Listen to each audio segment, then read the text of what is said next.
Bonjour à tous, bienvenue ici, vous êtes au bon endroit, au bon moment. Aujourd'hui, je vous lis un texte inspirant d'Annie Marquier, Le pouvoir de choisir, le pouvoir de choisir notre action, le pouvoir de choisir notre réponse. Alors c'est un livre dont je vous ai déjà lu un passage et ça sera encore le cas probablement. Cette fois-ci, j'ai choisi un extrait qui traite de notre positionnement par rapport à ce qui nous arrive dans la vie. Comment on peut se positionner de façon à ce que ce soit confortable pour nous et positif. Le pouvoir de choisir notre action. Ceci est un premier état d'esprit le plus simple, permettant de limiter les dégâts causés par la victimite et qui peut être résumé par la phrase suivante. Ce n'est pas ce qui arrive qui détermine notre vie, mais plutôt ce que l'on choisit de faire avec ce qui arrive. Si on arrive à installer cet état d'esprit assez solidement dans notre conscience mentale, nous avons déjà une bonne base pour limiter l'impact des réactions émotionnelles de la victimite. En effet, à partir de cela, lorsqu'un événement défavorable se présente dans notre vie, au lieu de passer notre temps et perdre notre énergie à nous plaindre et à blâmer les autres, on peut choisir de regarder la situation bien en face et agir de façon à changer les choses. On choisit consciemment de créer la suite des événements au meilleur de nos ressources ou d'agir afin que les événements tournent en notre faveur d'une façon ou d'une autre. Ceci se fera non pas dans le sens d'une résistance à ce qui est là, mais plutôt dans le sens d'une satisfaction de nos besoins réels. C'est apprendre à couler avec le flot de la vie au lieu d'y résister. C'est déjà tout un art. C'est très bien si on y arrive directement. Pourtant, les situations de la vie sont souvent confrontantes et il nous faut des contextes de pensée plus spécifiques et plus puissants pour pouvoir y faire face de façon positive et bénéfique. Pour faciliter cela, il sera nécessaire de faire un deuxième pas pour franchir l'étape suivante, le pouvoir de choisir notre réponse. Il est possible d'acquérir la maîtrise de nos réactions intérieures face à ce qui se présente dans notre vie. Autrement dit, nous pouvons choisir notre réaction intérieure, mentale et émotionnelle, face aux différentes situations qui se présentent dans notre vie. Sous cet aspect, nous définirons la responsabilité comme la capacité de choisir notre réponse. Étant donné une situation, nous choisissons de considérer que nous ne sommes pas soumis à cette situation, mais au contraire que nous avons la possibilité de choisir notre réaction, de choisir notre réponse, en particulier notre réponse émotionnelle.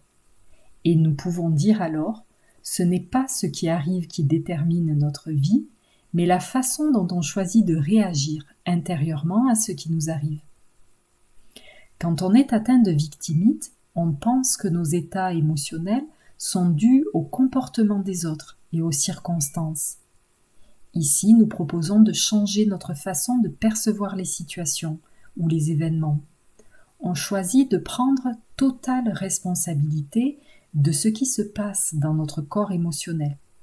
Si on se sent perturbé émotionnellement, c'est qu'on laisse notre cheval, notre mental, s'agiter à cause de circonstances extérieures, personnes ou événements.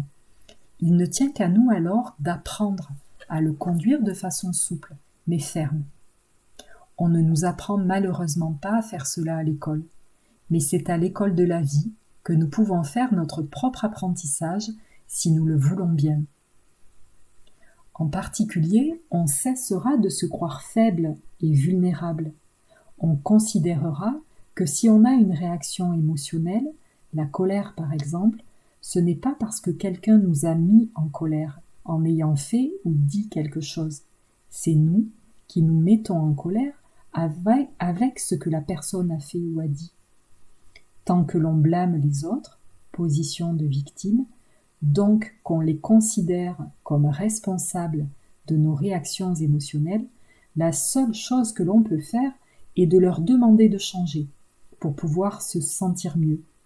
Or, on le sait, on ne peut pas changer les autres. Il y aura toujours des plaisantins plus ou moins drôles sur la route qui essaieront de provoquer notre cheval.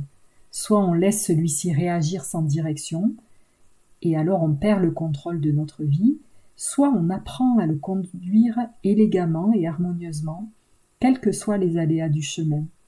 Cela commence en cessant de blâmer les autres pour nos réactions émotionnelles et en prenant responsabilité totale de notre état intérieur. On apprend alors à développer la conscience de notre réalité intérieure et à modifier nos systèmes de pensée, afin d'être en mesure de faire face à n'importe quelle situation dans la paix, l'ouverture et la sérénité. Il s'agit bien là d'ouverture. La prise en charge de nos états émotionnels permet une réelle ouverture aux autres, libre et consciente, alors que le blâme nous met dans un état de crainte et d'impuissance, permettant aux autres et aux circonstances de nous balloter facilement à tout vent.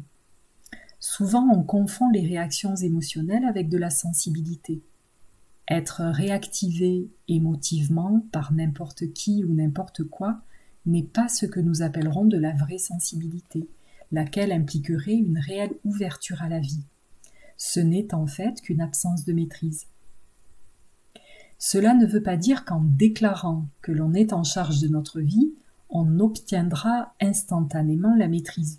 Il nous arrivera encore de nous sentir ballottés d'un côté ou de l'autre, apparemment à cause des autres ou des circonstances. Mais le fait de savoir que ces réactions nous appartiennent nous permet de commencer à faire un travail conscient sur nos mécanismes intérieurs et d'obtenir pas à pas une plus grande maîtrise de notre vie. Je réalisais que j'étais libre d'adopter une attitude parmi plusieurs vis-à-vis de la situation, de lui accorder une valeur ou une autre, de m'en servir d'une façon ou d'une autre.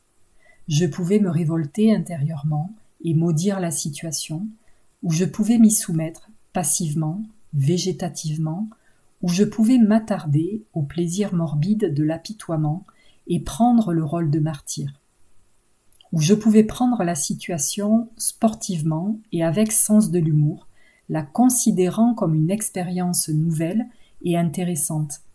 Je pouvais en faire une cure de repos ou une période de pensée intense, que ce soit sur des questions personnelles ou sur des problèmes scientifiques et philosophiques, où je pouvais tirer profit de la situation pour entreprendre un entraînement psychologique personnel. J'ai eu la perception pure et claire que c'était entièrement ma propre affaire, que j'étais libre de choisir l'une ou plusieurs de ces attitudes et activités, que ce choix aurait des effets inévitables que je pouvais prévoir et dont j'étais pleinement responsable. Il n'y avait aucun doute dans mon esprit quant à ce pouvoir et à cette liberté essentielle et à leurs privilèges et responsabilités inhérents. Cet état d'esprit que nous venons de définir, cette façon de nous percevoir nous-mêmes comme étant totalement en charge de nos états intérieurs et de nos choix d'action, quelles que soient les circonstances, est un bon antidote contre la victimite. Nous redéclarons notre pouvoir sur notre vie et cela nous amènera à faire un travail de transformation intérieure, transformation de nos contextes de pensée, au lieu de vouloir changer les autres ou le monde. Ce principe que nous appellerons principe de responsabilité offre un moyen de transformation de contexte de pensée efficace et peut nous redonner une confiance absolue en ce que nous sommes et en ce que nous devenons. Voilà, c'est tout pour aujourd'hui. J'espère que ce texte vous aura inspiré. Je vous souhaite une chouette journée.